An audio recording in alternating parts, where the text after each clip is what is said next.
Police commissionerate Kanpur, थाना गोविंद नगर 77 वर्षीय बीमार बुजुर्ग दंपति सुरेश चंद्र द्विवेदी तथा मंजू द्विवेदी के मकान 4/4 सेवाग्राम कॉलोनी गोविंद नगर पर कानपुर विश्वविद्यालय में संविदा पर तैनात क्लर्क सुधीर कुमार अवस्थी ने किया कब्जा।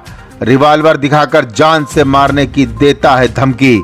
शिकायत करने पर पुलिस ने बुजुर्ग पर ही 107-16 शांति भंग की कार्रवाई। जनता में लोकप्रिय पुलिस कमिश्नरेट के ईमानदार अफसरों को मिल रही है चुनौती। दंपति लगाएगा गुहार मुख्यमंत्री के दरबार में। कानपुर से doctor Krishna Mohan Tripathi, bureau chief की रिपोर्ट। मौजूद हैं 77 वर्षीय सुरेश चंद्र द्विवेदी जी तथा उनकी पत्नी 75 वर्षीय मंजू जी। एक ऐसी घटना जिस पर पूरा शहर मौन है। इस बुजुर्ग दंपति ने अपने एक रिश्तेदार सुधीर कुमार अवस्थी, जो कानपुर यूनिवर्सिटी में एडॉक पर क्लर्क के रूप में काम करता है, उसको 4/4 सेवाग्राम कॉलोनी उद्योग नगर थाना गोविंद नगर के अंतर्गत एक कमरा फ्री में रहने को दिया। उस व्यक्ति ने इनके कमरों का ताला तोड़कर इनका लाखों का सामान भी जब्त कर लिया। और जब इनको सूचना मिली कि मेरे साथ इस तरीके से सुधीर कुमार अवस्थी ने किया, तो इन्होंने उससे संपर्क साधा। कमर में रिवॉल्वर लगाकर चलने वाला ये व्यक्ति उन्हें अनवरत धमकी दे रहा है कि जिस तरीके से भी चाहो कॉलोनी तुम्हारी मैं खाली नहीं करूंगा, और अगर मुझसे दबाव बनाने की कोशिश की गई तो बड़ी घटना के लिए तैयार रहना। डरा सहमा यह परिवार थाने तक दौड़ा, पुलिस से मदद मांगी, परंतु अभी तक इसको कोई मदद नहीं मिली। पेशे से शिक्षा जगत का निर्वहन करने वाले ये सुरेश जी हमारे बीच आज मौजूद हैं।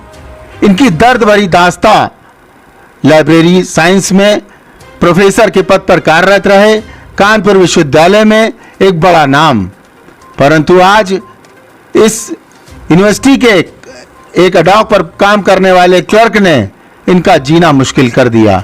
शासन प्रशासन को देखना होगा कि कैसे शहर में बुजुर्ग दंपति की मदद की जाए, अन्यथा लोगों का विश्वास कानून से उठ जाएगा।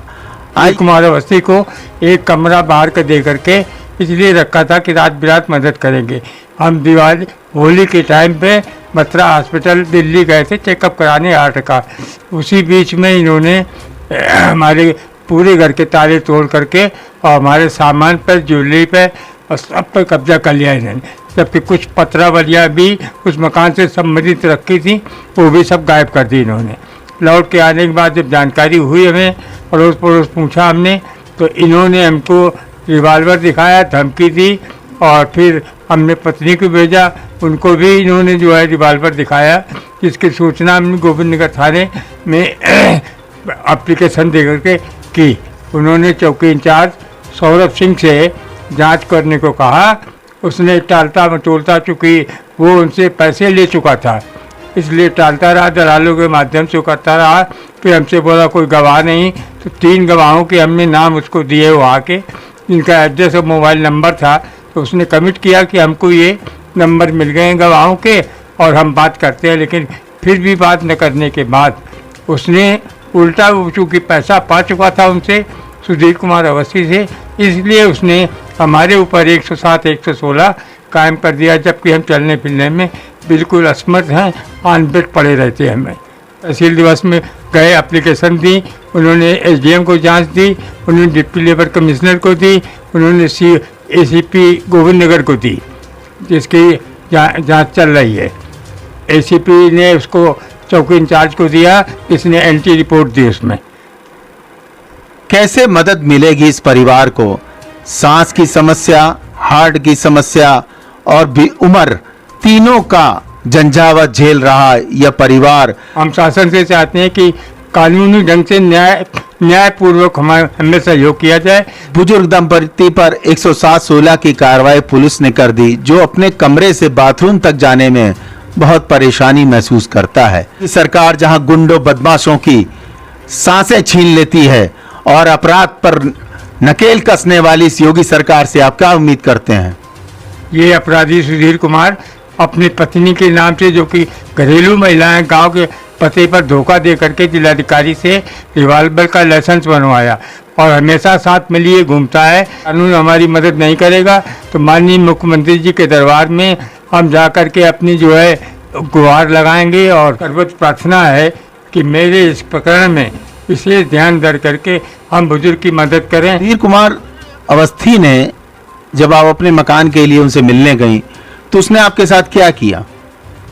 सर पहले उसने हमको चिल्लाया और धमकाया और फिर कहने लगा चले जाओ और तुम्हारे पास एक ही लड़का है, हम उसको ख़त्म कर देंगे। तो 4 महीना से हमारा हस्बैंड बीमार पड़ा है। हमारी आपसे यही अनुरोध है कि हमको न्याय दो। अगर हम गलत हैं तो आप जो सज़ा दोगे हम भुगतने के लिए बिल्कुल तैयार हैं। मेरा मकान है, मेरा सब है, रहने के लिए इसको दिया, फिर भी इसने ज़बरदस्ती कब्जा कर लिया। दादानगर चौकी इंचार्ज माननीय सौरभ सिंह आजमगढ़ के रहने वाले हैं। वहीं का वो जो दलाल है विनय सिंह और विजय सिंह, वो दोनों वहीं के हैं, वहीं रहते हैं। उनके यहाँ जमघट लगा रहता है। और उनसे जब बात की हमारी पत्नी ने तो उन्होंने कहा कि हमारे जेब में आईजी और डीआईजी रहते हैं और मेरी पत्नी और बच्चे के साथ अगर कोई किसी तरह का हादसा होता है तो सुधीर कुमार अवस्थी, विनय सिंह और विजय सिंह, ये तीनों उसके जिम्मेदार होंगे। इसके पूर्व भी इन दबंगों और गुंडों ने मीरा पोरवाल नाम की एक महिला के मकान में कब्जा किया और उसको दरकिनार कर दिया। इस घटना के बाद कोई कार्रवाई इनके खिलाफ नहीं हुई, जिससे इन अपराधियों के हौसले